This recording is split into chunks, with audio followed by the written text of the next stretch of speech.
us. My name is Denise Kairaba, a PR manager at Brainchild BCW. And it's exciting that we're going to have this conversation about a woman's touch in advertising. Allow me welcome or invite Annette to give us opening remarks. But shortly before Annette joins, I'll start to give us opening remarks. I will share a few house rules. Kindly keep your microphones muted, as well as your videos. Just after this discussion, we'll open up the floor for Q&A. But as the discussion goes on, feel free to drop your questions in the chat section. And then immediately we open up the floor for Q&A. All you have to do is raise your hand, and we'll call upon you to speak. You'll then unmute your mic, and we'll have a seamless discussion. I hope you've come for this open-minded and ready to learn from some of our experts. So once again, let me invite Annette to give us our opening remarks. Thank you. Good morning, members. Thank you for joining us today. This is the Canvas, which is sponsored by Uganda Advertising Association. We have these webinars every last Wednesday of every month. And I hope you are going to join us next month for our webinar. This month is March. We are rejoicing and celebrating women. And as you've heard, our topic this month is a woman's touch.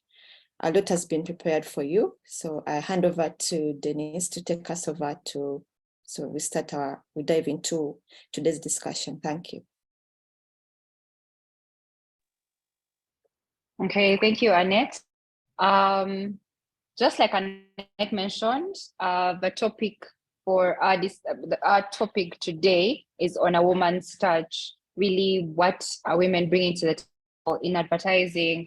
We're going to debunk some myths and facts, and we're going to speak to women who are breaking or shattering that glass ceiling. Allow me introduce Maclean Kukundakwe, Head of Marketing at Uganda Bati, who will be part of the panel. Maclean, I can see, has already turned on her camera. I'll also... Your tone matters. Grammarly's advanced tone suggestions can help. Because when you write with just the right confident tone, you can meet any challenge. Maclean, kindly mute. Okay, thank you. I'll also invite Pamela Hatega, from Blue Flamingo, looking pretty. We see you, Pamela. She's the managing director at Blue Flamingo Uganda. And then I'll invite Joel. Joel is the MD at LiveWorks. Joel, kindly turn on your video, and then we can sort of start this conversation or dialogue. Just like I've introduced you, I'm also going to allow you give us a brief introduction about who you are, something exciting that the audience should look out for. Basically brief introduction. So we'll start with you, Pamela, then we'll move to Joel, and then Maclean, you will then give us your introductions. Over to you, Pamela. Thank you so much, Denise. Good morning to everybody. Afternoon for those who are dialing in from outside or other countries. I am excited to be here. Mine is an interesting journey. I have been a marketing professional over 15 years now.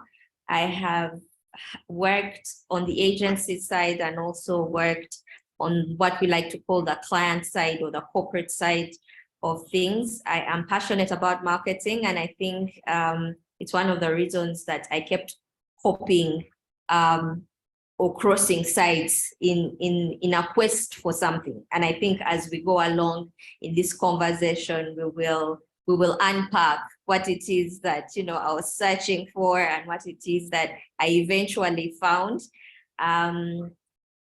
Yeah, I don't know if there is anything else in particular that Denise, you would like me to share, but that is just a brief intro of who I am and what I've been up to. Yeah, that's okay. We'll unpack a bit more as we move on. Over to you, Joel.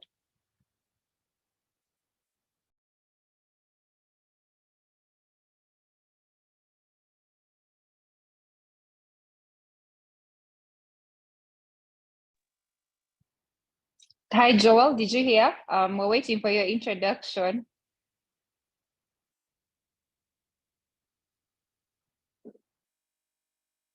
Thank you, Denise. My name is Joel. I'm the Managing Director of LiveWorks. I'm very glad for this opportunity.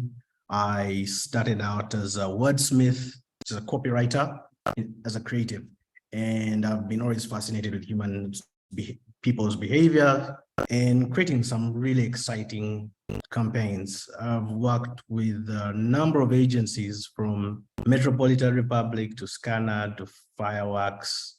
I have done at least something considerable in the advertising industry for the last 13 years. I'm very glad about this opportunity. I look forward to what we're going to discuss today. I'm very passionate about growth, not only for young people, but also the role that women play.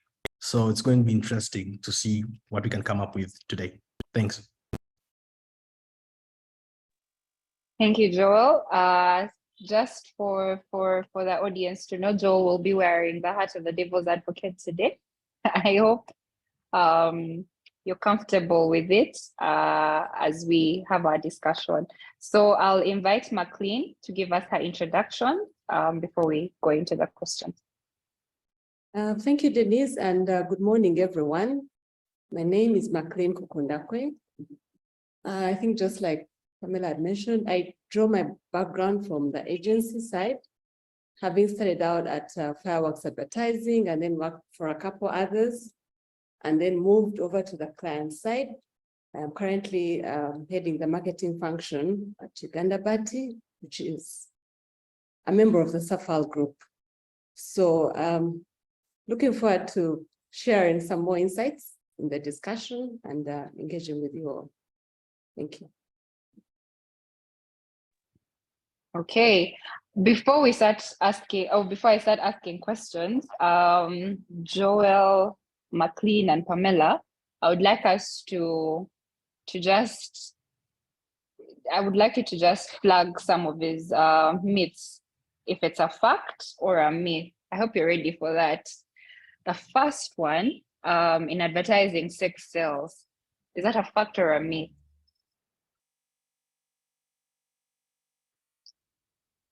Pamela, I can see you thinking.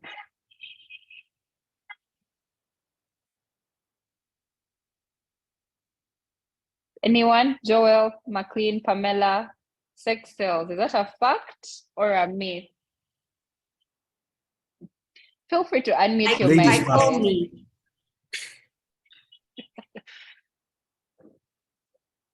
Okay, Joel? Ladies first. Pamela said it's a myth. I beg to disagree. Sex does sell. It's the reason why certain brands are portrayed in a certain kind of way. And as much as it's not progressive or it's not good, there's certain, if you look at certain product placements, if it's in TV or in radio, you see that most of them lending heavily towards using sexuality, which is wrong, in my opinion, to sell to a very young target audience or to a specific group of people. That being said, there's progress that has been made in regards to helping women in this bad thing. But the truth of the matter is, ever since the golden age of advertising worldwide till today, a good number of our ads have had that at the forefront. So to me, in my opinion, it's not a myth. Okay, McLean.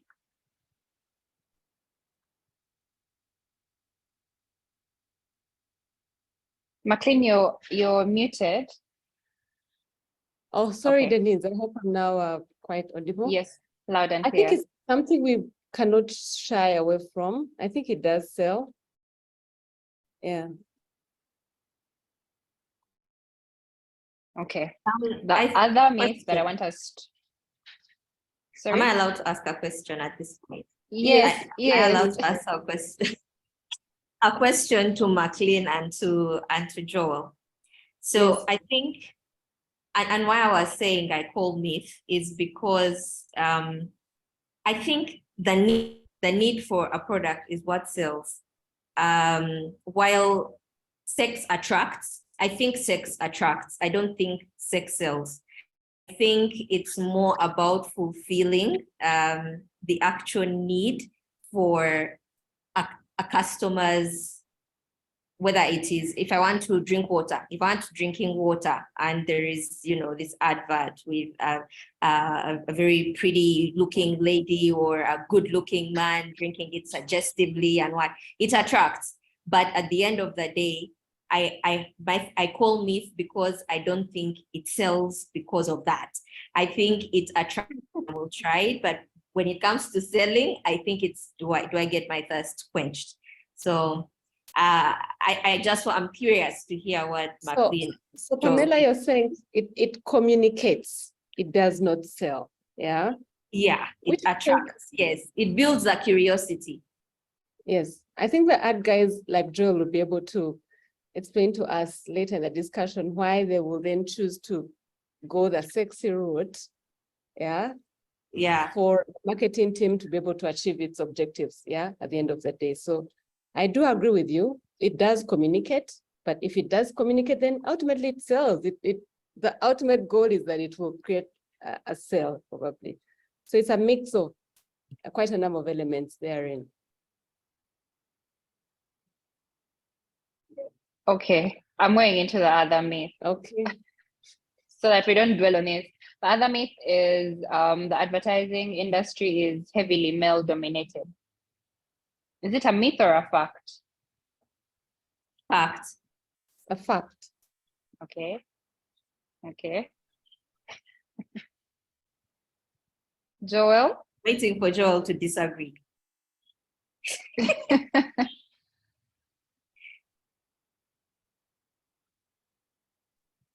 Unfortunately, I don't disagree. In 2023, Uganda had one female creative director. That's 2013, sorry. It's now 2023, and there is not even a single female creative director or associate creative director that can come to my mind right now when I just browse through. So it's something for us to reflect on. And yet they're very core group of people in terms of building brands and even making purchase decisions. Sure, yeah. Okay. Okay. I think we've spent a lot of time on the myth. Now let's just dive into the questions, yeah? And I will start off with you, Joel, huh? We've said, from picking from the dominance of the men in the industry, would you then say that regardless of the fact that it's heavily male dominated, to a certain extent, work that has, input of a female art director, a female creative is different? Does it differ from work that is solely created, conceptualized, and executed by men?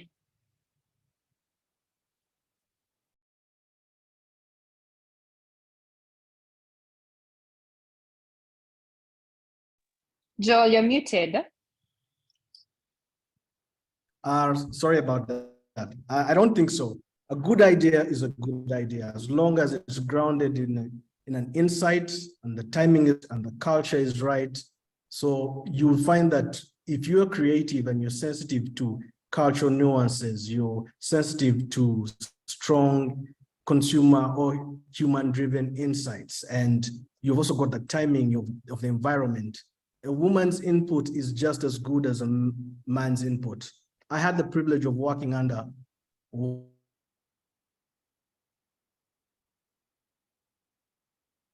one creative. I was working with her, we came up with some remarkable campaigns. Today, she's the managing director.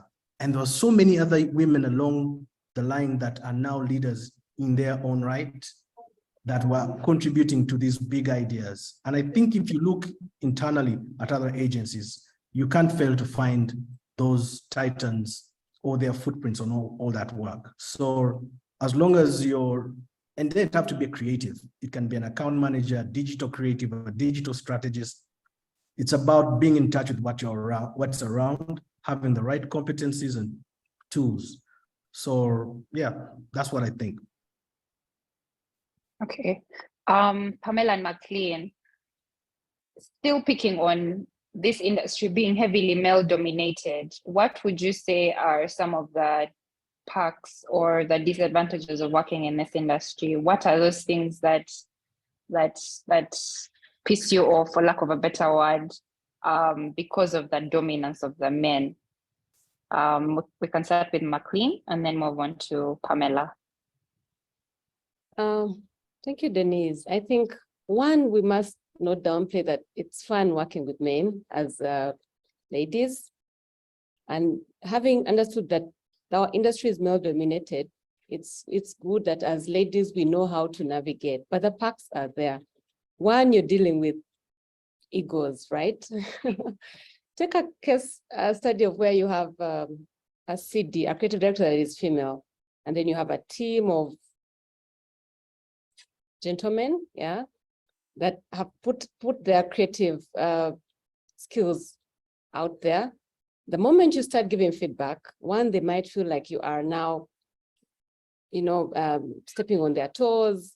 So their ego comes into play. And it's important that you know how to navigate that as a female working on a panel with gentlemen. Yeah, that's one of the perks. Pamela, you can chip in.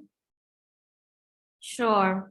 I'd say one of the perks that comes to mind immediately is working in a male-dominated industry actually enables you to sort of tap into your masculine energy as well. So we all have masculine and feminine energy. So it's like going to a trip or going for a road trip and you're like the only female amongst men, right? So they're either going to treat you differently or treat you like you're one of the boys. Now, what you find in the advertising industry that's interesting is that a lot of the times you'll be treated as one of the boys. So, and how you respond to it is really then what makes the difference. Because I think being treated as one of the boys is just one of the things that enabled me to learn. And for me, it's just also sort of trying to understand or appreciate that men and women actually think differently. And we just complement each other. So for me, that's one of the biggest perks that I can call out when it comes to working in advertising, just being able to tap into that energy as well. Yeah, and one other perk that I've picked working with the males on the same table is, one, the way they think. They're more daring, yeah? They're more daring than us, the ladies. Well, we carry our feminine side and you're a bit laid back and reserved.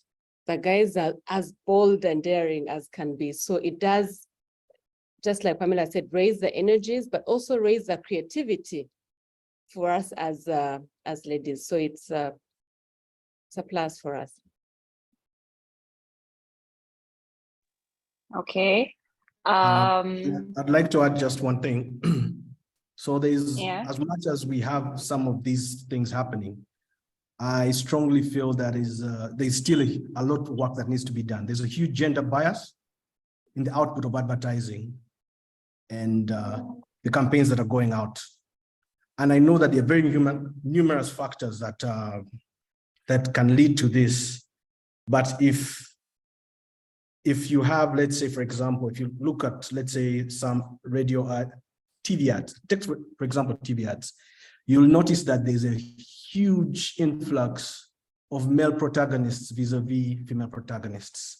And yet you'll have you'll see, and yet female are a large audience, but at the same time makes it significant purchase decisions for most of the services that we render. Now let's look inwardly. As an agency, you will still find that the brand custodians, especially on the client side, you find a good number of female brand managers, marketeers, and so on. And as an agency, you find that most of the concepts or ideas that go out have a huge bias towards the men. I mean, it has a bias towards the women, and there is a problem right there that we need to start nipping in the bud.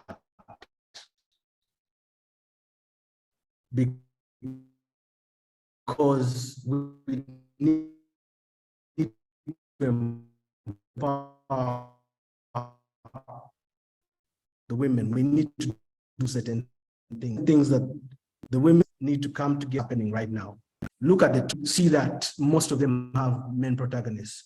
Look at, I think Bell did a nice ad where there's a female sign language lady. But if you look at the ad, there are 4 guys and 1 girl. And yet girls do influence purchase decisions in the bar. Girls have this almost the same or even better purchasing power. So there's a lot that needs to be done in terms of women pushing greater work that puts them at the forefront. And I feel that is something that also needs to be paid attention to. We're trying to do it here at LiveWorks, and we hope that the work that comes in the next months will be able to reflect that. But it's something that we all need to think about deeply.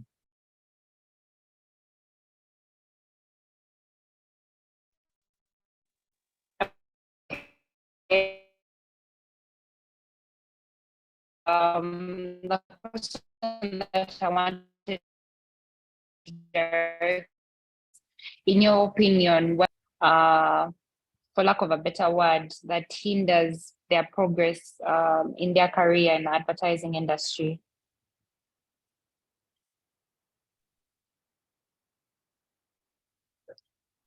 I'm not sure I'm the right person to answer this, but there's so many things. But in my opinion, with the experience that I have, these are the few that I managed to come up with. For me, number 1 is being flirty. It's the best way to alienate yourselves from your coworkers, from your coworker. If you use your sexuality, why use your sexuality when your intellect and character, your tact and poise has brought you this far? For some people, it has worked, but it's not sustainable. So trust in yourself, have the right tools, present yourself confidently, and fight for your ideas. Yeah? The sexuality or you looking beautiful is a plus, but there is more to you than the looks. Number 2, thinking that workplace rejection signifies you're unworthy. I've seen a number of young creatives or account managers break down every time they receive an unfavorable response from a client. Personal rejection is in the workspace isn't the end of the world. It's just feedback that you need to work a little bit more to make your job proposal more viable, because most of these decision makers are looking at the business viability of what you're presenting and the work that you're doing. So learn from it and then move forward, because we learn from failing and falling forward. Then that being it doesn't concern me. I've given my work, I put it out there. You have to increase your level of engagement with your core clients and even with your teammates. It's very important. And you realize that I'm focusing on the thinking, because once we start addressing those mental things, it starts to manifest itself physically. And then thinking that being liked will get you respected. That's a big one. You're running a business, you're running your career, you're not in your office space to be liked, you're here to deliver. And you know, the funny thing is that studies show that women have a stronger need to be liked than men in the workplace. There is some but I'll not point it out for now. And then also waiting for opportunities to come to you. When you're in a workspace and you're fully engaged, you can gauge where the opportunities are. If you want that job promotion, speak up. If you've done the work, if you've put in the time, if you see the opportunity, speak up, put in the work. Go to your line manager, state your case, do pro bono work, take initiative. But if you wait for an opportunity to come for you and you're wondering, hey, why did they pick him or her over me? Well, that's you not taking the initiative to, fight for your own progress. That's about it for me.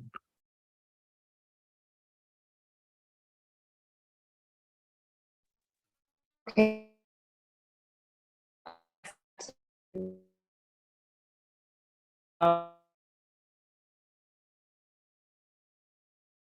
Me?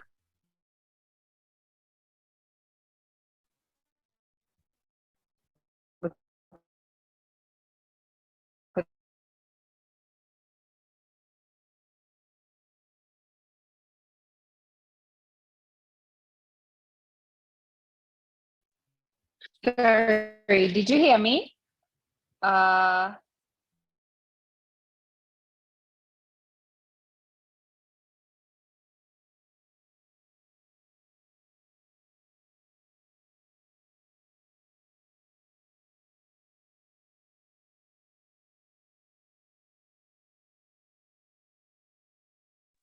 Sorry about that. My internet was doing a number on me. So my question was, women are making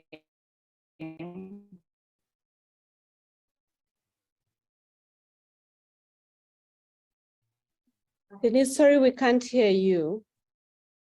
Do you know there's a network on your side? Can you hear me?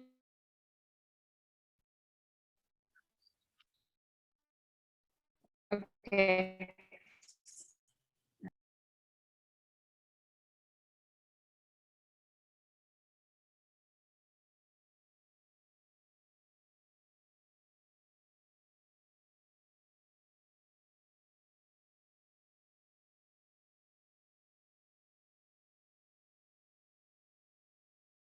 Sorry about that. Can you hear me? No, they can't. It's better now. It's better. Okay, so my question was, Pamela and McLean, could you probably speak into some of the mistakes that women are making, just like Joel had sort of highlighted, that hinder our progress?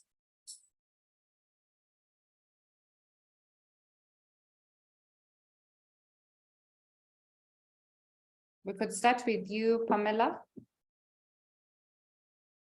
Sure.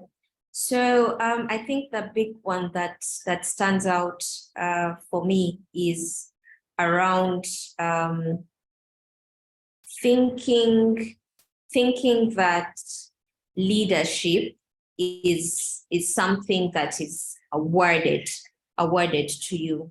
I think when we were speaking about the facts around this being a male-dominated industry, I mean, when you say the word dominance, two things come to mind: power and influence.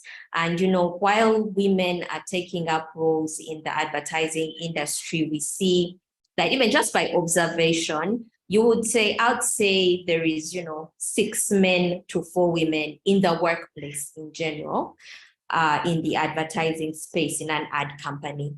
There was a report that was published by Statista around the start of the year, where they shared the stats in the US, and you can see it's almost 50-50. You have 49% female and 50% male, just over 50% male in the advertising industry. That is an indication that women are actually beginning to take up roles in advertising, in the advertising space. But now the question is, how do you gain power and influence in the advertising the advertising space, people are more interested in the coverage that you get, the exposure that you get as a leader in an advertising space. If I can look at the UAA agencies as an example, 2 out of 18 are led by women.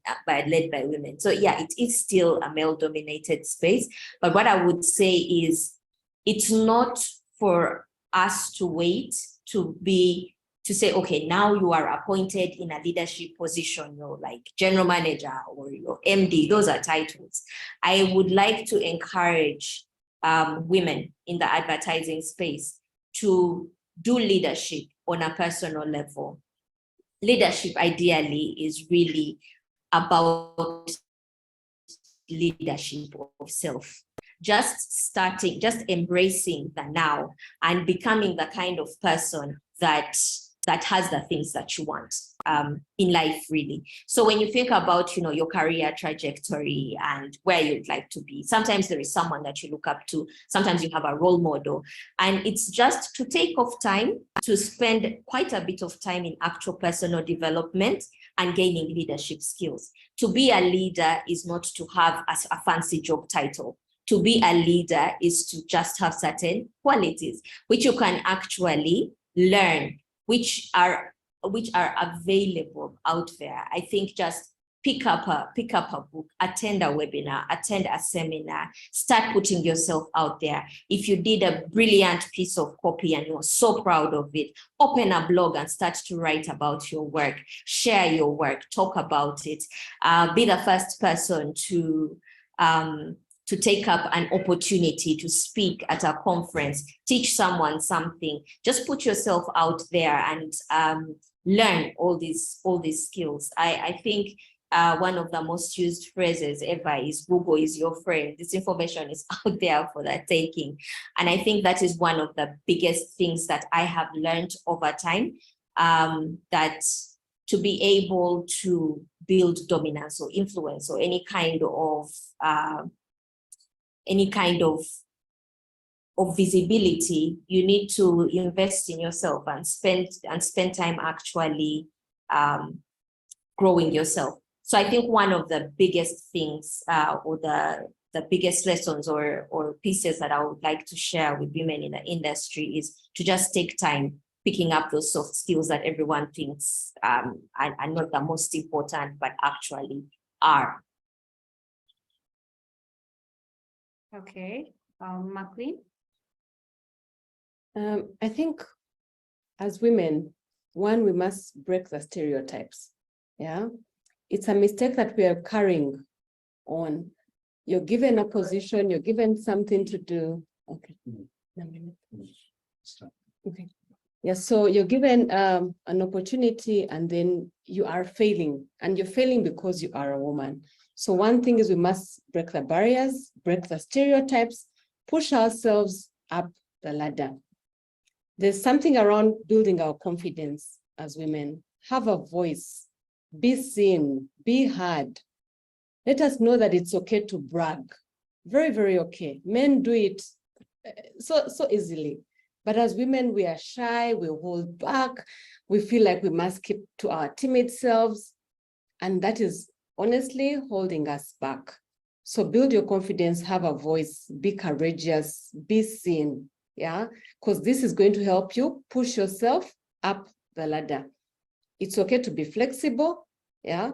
It's okay to still be your female self, calm, but be firm, yeah? I've learned that as a woman, you can be calm, you can be, grounded, but you can have a strong voice, yeah? You can be firm. So let us aim for that as women. Networking is very, very key. Yeah. No one is going to hand us these positions or these, we must step out, we must network. And agency gives you a platform to network better. Yeah. And even when you move to the client side, the exposure levels are very, very high. So it's something that we must deliberately take on. Pamela talked about learning continuously, but one other thing is we must learn from the best. Pick a mentor. Yeah, pick a mentor. There's giants in the advertising industry. Pick someone that you choose to learn from, someone that will handhold you, someone whose experience you'll be able to benchmark and pick learnings from, yeah, and someone who you'll be free with to ask as many questions as can be, because then your journey and your learning will be made much, much easier. Now, there's one thing that we must not forget. You will not have a voice if you're not knowledgeable. Yeah, you will have nothing to brag about if you don't know things. So strive to be as knowledgeable as possible. Be the subject matter expert. If you are a PR person in the agency or in the marketing field, be an expert at that. Learn as much as you can. If it's copywriting, be the best copywriter. Don't let artificial intelligence come and replace you. Find more skills to improve your particular skill, and learn beyond your scope. If you're going to transition to be a full marketing expert, go beyond what your role is in the agency or even in the department. You cannot restrict to, oh, me, I'm a creative director, or I'm in creative, I am just a graphics designer. Learn beyond that, yeah? Don't just learn within your field, learn beyond that. As women, competition is tight. We're working in a male-dominated industry, and we will only win and shine if we are very, very intentional about the steps we need to take. Yes. Okay, thanks for that. Pamela, in your introduction, you sort of told us how you were in an agency, moved to client side, then moved back to agency. I want to ask a question around that. Why agency, Pamela? Why did you move back to an agency when you moved to the corporate side? And yet all of us think that moving to the corporate side is the ultimate goal. Yeah, that's a great question. And there was a time when I actually thought that moving to the client side was the ultimate goal. But I think it's less about the environment and more about you and your own perspective. And that is something that I learned over the years by starting in the agency and moving over to the client side, getting bored, going back to the agency, saying, no, I think not, bad decision, go back to the client side. I think things are a bit calmer on that side. But then it's just asking yourself the question, because many times we get out of school, we look for a job. Sometimes you're blessed to do a job that is in line with your passion or with what you studied. And you begin to explore because you start to gain experience. But then at a certain point in your life, you need to get to a point where you decide and you identify where you add the most value. Because where you add the most value is where ultimately you will get the most fulfillment. So it's also, it was partly about soul searching, but it was also about becoming or figuring out where I was getting the most fulfillment from. So being on the client side, you learn a lot about business, because on the client side, typically it's more about business and strategy. When you come to the agency, it's more about the creative side, more about selling, enticing, marketing, right? So where do your strengths lie? And I think it's sort of like a conversation, because both experiences are really good. And I think why did I choose the agency ultimately is I still have access to the clients. How many times does the client hang out at the agency? There is so much time that has to be spent on the client side, on the business side. And I think there is just a lot more learning, a lot more challenge, if I can put it that way. It's just, you sort of have to know a lot about, to know a bit about many things. And you still are able to, when Maclean was speaking, she spoke about having friends, networks, building networks. One of the things that I find fulfilling in the agency is actually being able to meet very many people, which is something you don't get a lot on the corporate side. You still get it, but you have to be a bit more deliberate about it. In advertising, somehow you're always on a search for a new type of client or a new type of service or business, and you spend a lot more time being deliberate about doing that. So if you ask me in a short sentence, why advertising, for me, it's two things.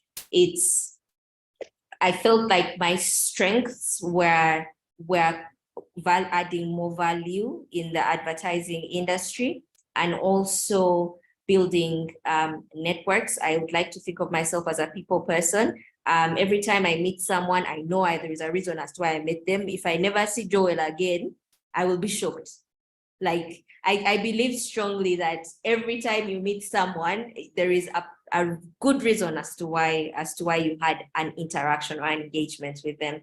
So that's also something that just really keeps me going and just makes the advertising industry all the more interesting. Okay, just a quick reminder to everyone on the call, feel free to drop some of your questions in the comment section.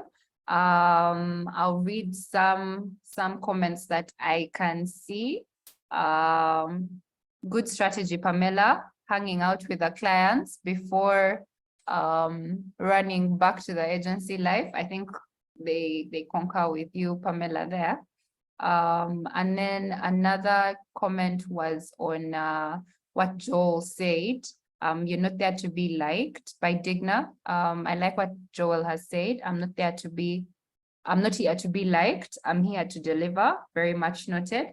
As we go on, feel free to drop your comments in the chat section and questions. We'll later open up the discussion, for questions, and our panelists will obviously answer.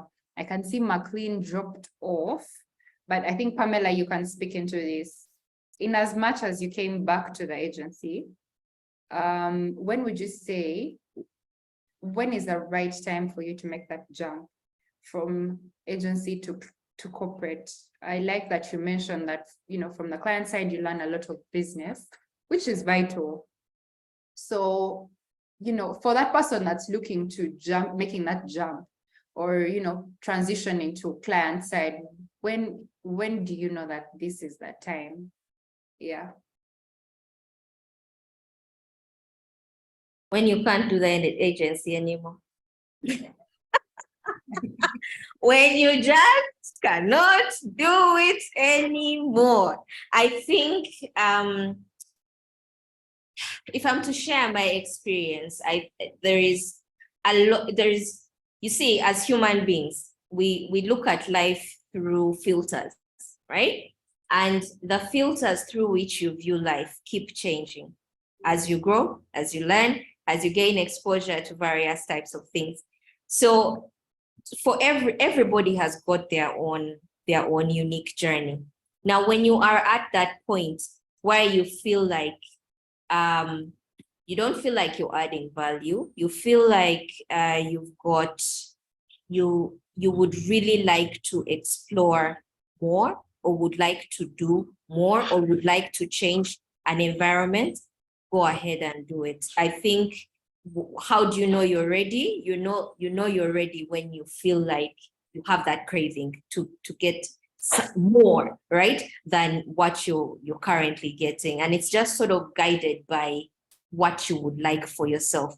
At any point that you are at in your career, whether you do it consciously or subconsciously, you're looking for some kind of fulfillment. That's why when you're job hunting, you don't just throw your CV anywhere, right? You read the job description and you think, oh, I can do this job, or I think I would enjoy this job, or I think I would like doing this job, or I think I can learn. In a lot of job interviews that I do, many people say, oh, I would like to learn, right?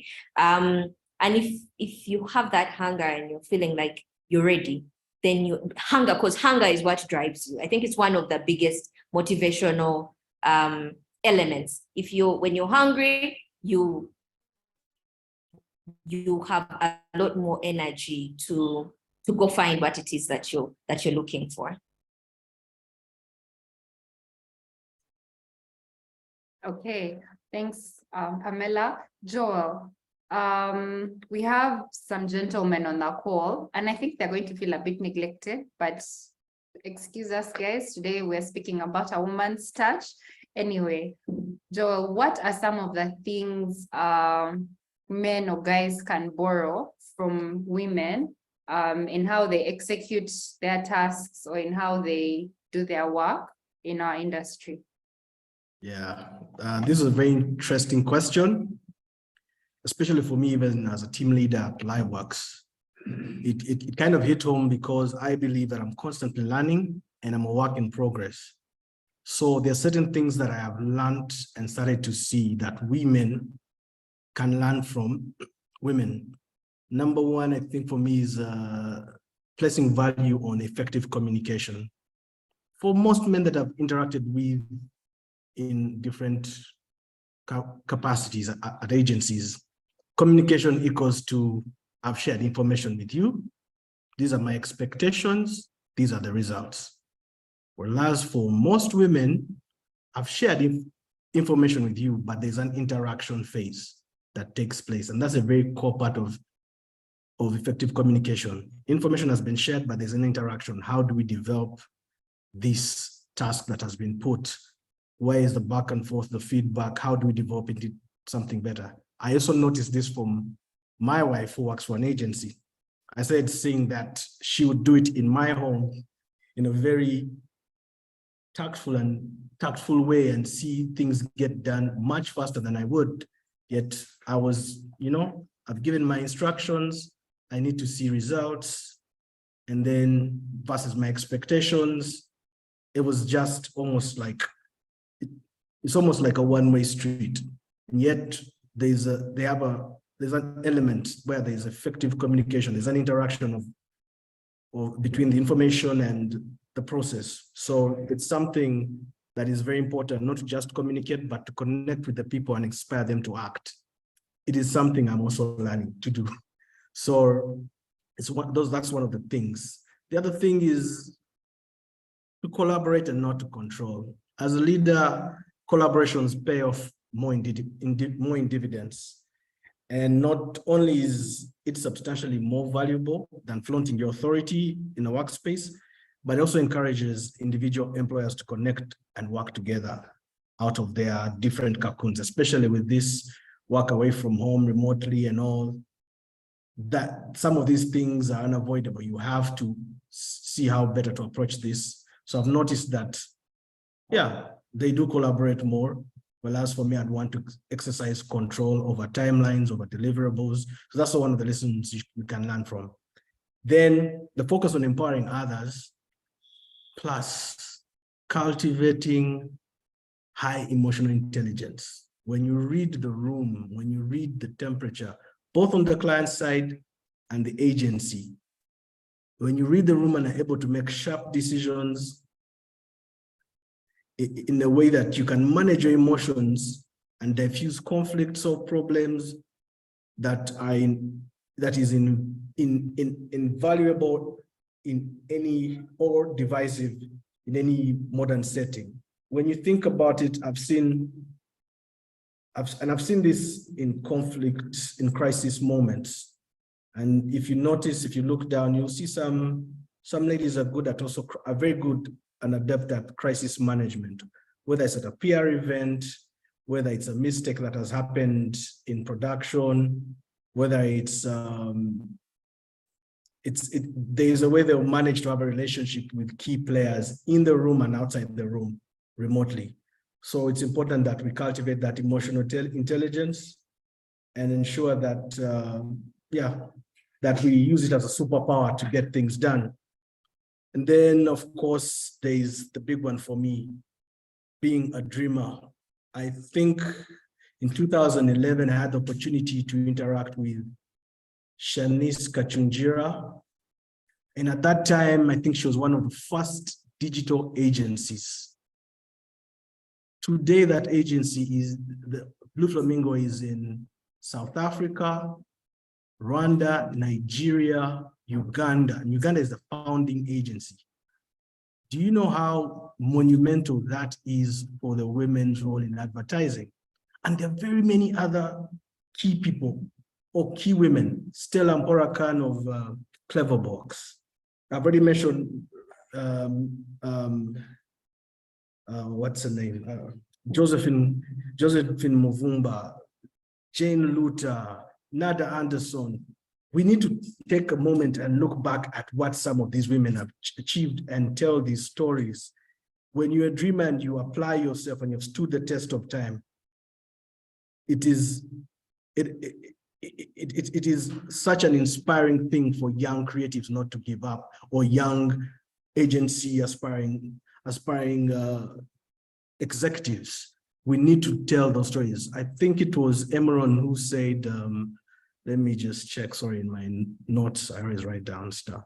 And he talked about, you'd never own the future if you don't look into your past. And we spend a little time, we invest, very few invest time in the past and understand what they could have done better yesterday for a more desirable future. Ladies and gentlemen, the blessings you seek lie in the future. In the future, the blessings you seek in the future lie in your past. Think about it. Think about what is the story behind the growth of Metropolitan Republic. What is the story behind the growth of Blue Flamingo? What is the role of women at MAD? What is the role that Stella played? How many people have been empowered along the way? And in there, you'll find certain nuggets whereby you'll be forced to support your women because they work twice as hard to get those top positions in a male-dominated world. You know that. So, and they overcome so many huge challenges. So one thing that has never, that astounds me is how big their dreams must have been in a very difficult situation.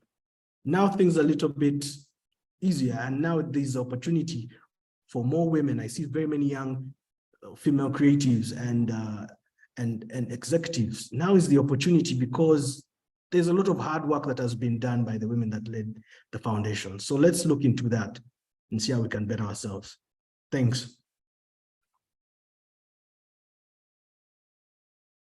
Okay, thank you, Joel and Pamela. Unfortunately, I think Maclean has trouble with her network. However, she'll find us as we move along.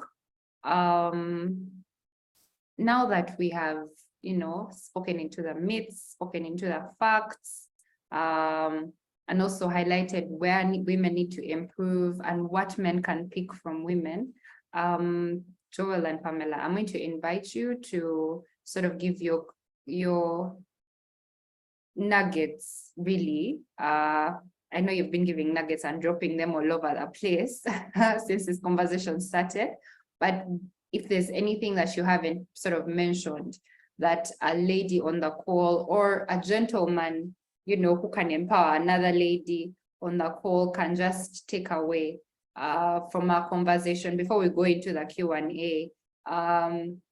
If for anything, what shouldn't they forget? I mean, you can forget everything else that has been said, but do not forget this particular thing. I'll start with you, Pamela. And this should be directed mostly to the women on the call. Thanks, Denise. Work on yourself. Work on yourself more than you work on your job or on anything. Work on yourself. You get clarity, you get knowledge. Maclean spoke about before she dropped off. You have to be knowledgeable and understanding. I think a lot of times, and I say this a lot, people that work with me, people that are close to me know that I say it a lot, that it seems like you're wasting your time when you are reading books or attending courses. You're like, in this time I would have been working on, I don't know which brief, right? Or I would have been watching Rich, Young and Famous. It has just come out again.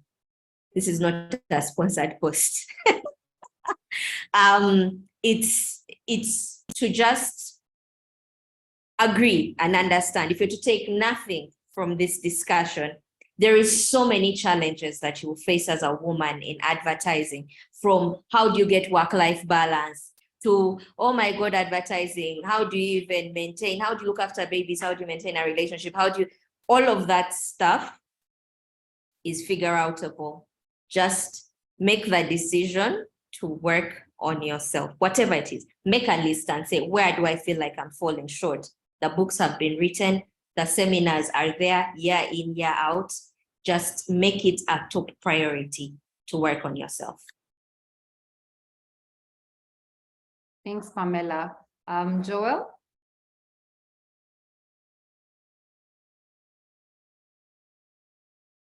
Thank you. Mine may be a bit general, but focusing on women. A very wise man once told me that you're as big as your network. As you're working on yourself and you're developing these skills, you need to cultivate an area you can exercise these skills as well. So by networking and ensuring you keep meaningful relationships that build you and grow, or you, as someone once said, constantly stalk those who are doing better than you, you're able to add more knowledge to yourself and increase your superpower as a woman. And the other thing is, be willing to change your mind on certain things. If it's not working, start from scratch again.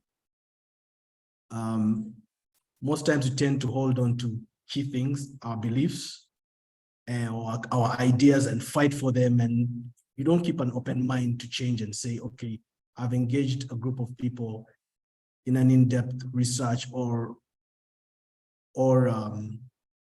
brainstorming, and we have done a lot of work and research, and this hasn't worked. It is okay to start from scratch. It will cost you, but that is part of the process. That's part of respecting the process for your growth.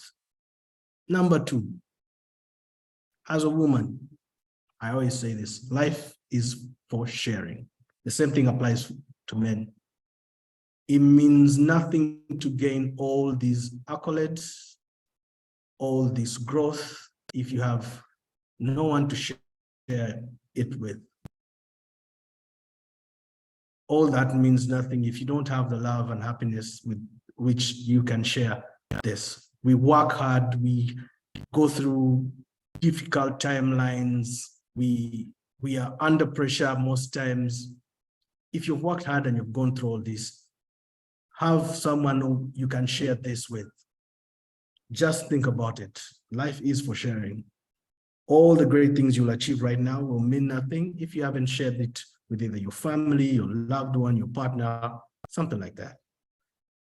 That's what I have to say. Okay, thanks, Joel. I'm going to open up the floor for questions. Just raise your hand and we can, permit you to unmute and ask a question. In the meantime, in the chat, Wanyama Kevin says, thank you for a wonderful session. I hope the ladies can take the advice given and live by it. I hope that gentlemen can also take the advice given, because I think we dropped some nuggets for the guys. And then Annette Seba says, ladies online, let's build on that list that Joel shared. Let's celebrate greatness of ad women out there. Josephine Vumba, Stella Mpora, Jen Luta, Nada, Pamela Hatega, Nancy. I think Joel mentioned Nancy.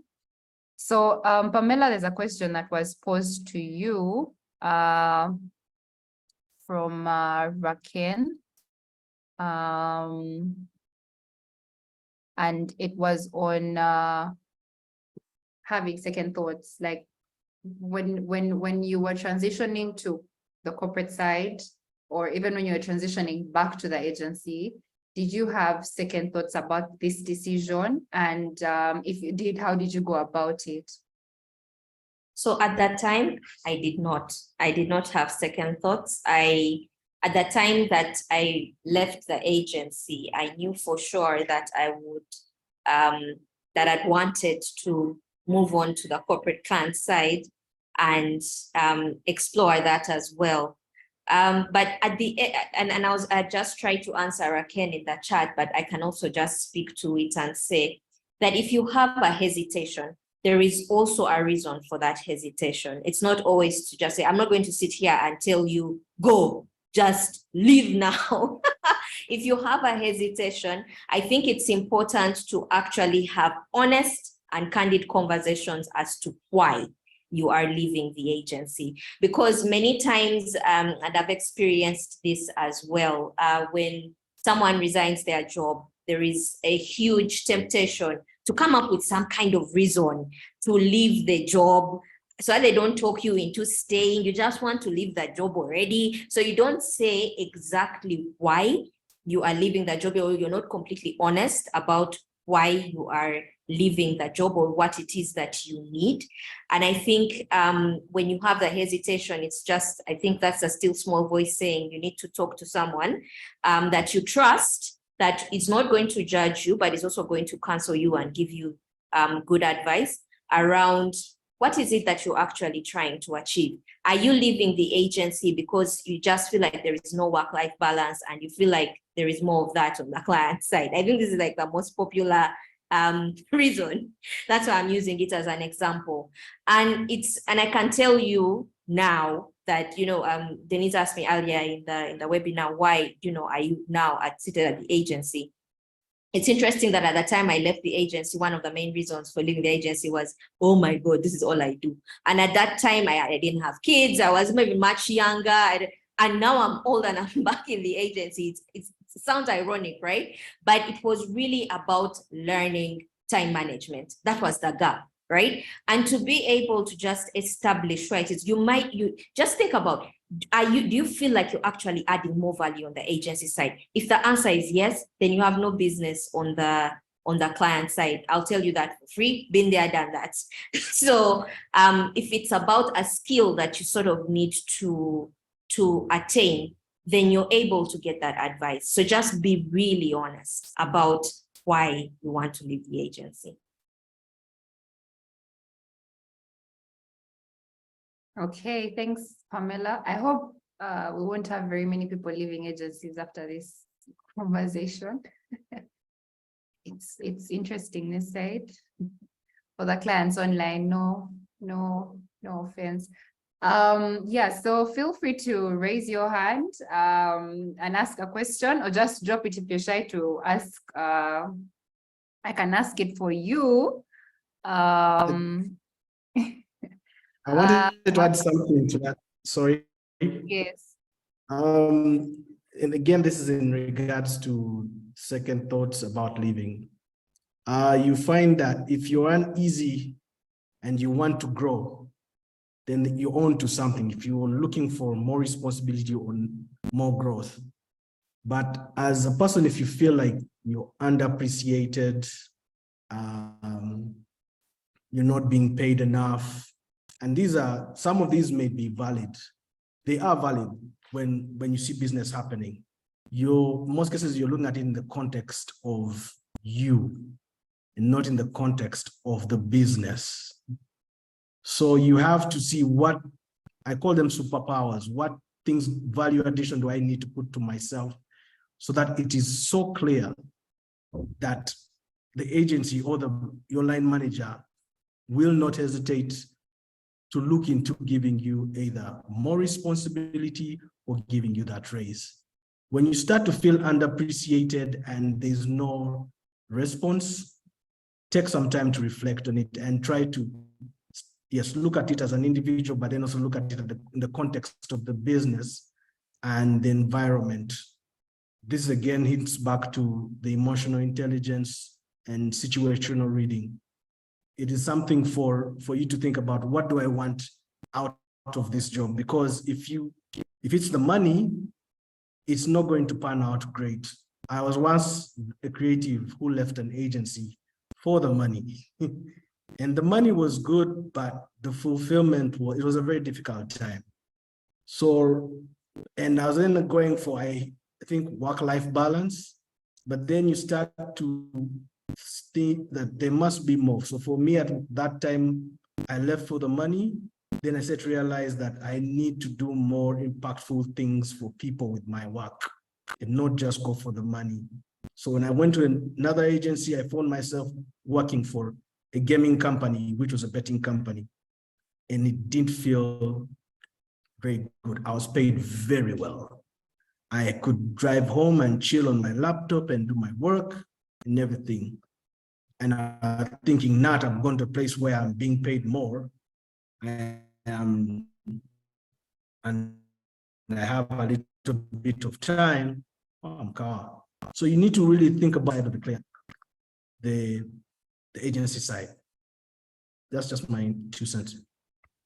Okay, thanks. There's a question in the chat, Pamela. Joel mentioned Jen Luther, Stella, Shanice, Josephine, who were fierce movement of creative female leaders over 10 years ago. Why do you think that this has slowed that down? Is it an absence of drive or opportunity? That's an interesting question. I read it and I was wondering. So I think I wouldn't speak of the people mentioned in the chat as in past tense. I think there is still a really strong movement, and I think these ladies are still doing amazing things and pushing forward, really applying themselves and growing. I would say and I think we spoke to this a little earlier in the webinar, where we said it's just, I would say it's the need for women to actually just be bold and take up space without second guessing themselves or thinking twice about it. I think one of the main things that gets you the influence and the dominance or the visibility is actually putting yourself out there and sharing what you have to share with everybody else. And I would say, I think I can't say it's the absence of drive. I also can't say it's the absence of opportunity. I think it's it might be more of a drive thing. I think, and one of the things that I'd written in my notes coming into this webinar was that let's be encouraged. Let's be encouraged to actually take up these opportunities because they are there for us. So if I'm to pick one, I would say probably drive, but well, the research hasn't been done. So, okay. But I hear where you're coming from, Ivan. Yeah. So we're coming to the tail end of things. You've given us that one takeaway, Joel and Pamela. I would like to once again appreciate you for accepting to speak to us. Unfortunately, McLean dropped off, but I believe she also shared some gems along the way. Yeah, so thank you once again, Joel. Thank you, Pamela, for sparing the time and for speaking to the ladies and gentlemen on the call. Allow me invite the UAA chairman to sort of give us closing remarks, and then we can call this a day and officially close the webinar. Thank you.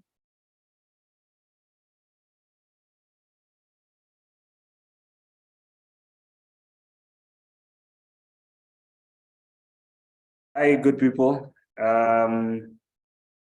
Thank you, Pamela. I think it's been amazing. I think the conversation have been great. Joel Katabazi, thank you very much. McLean Absentia, also thank you very much. There's something that McLean says, I think it applies to women and men. and I've written it. I think it's a phrase that I will just need to like I mean, just think about it.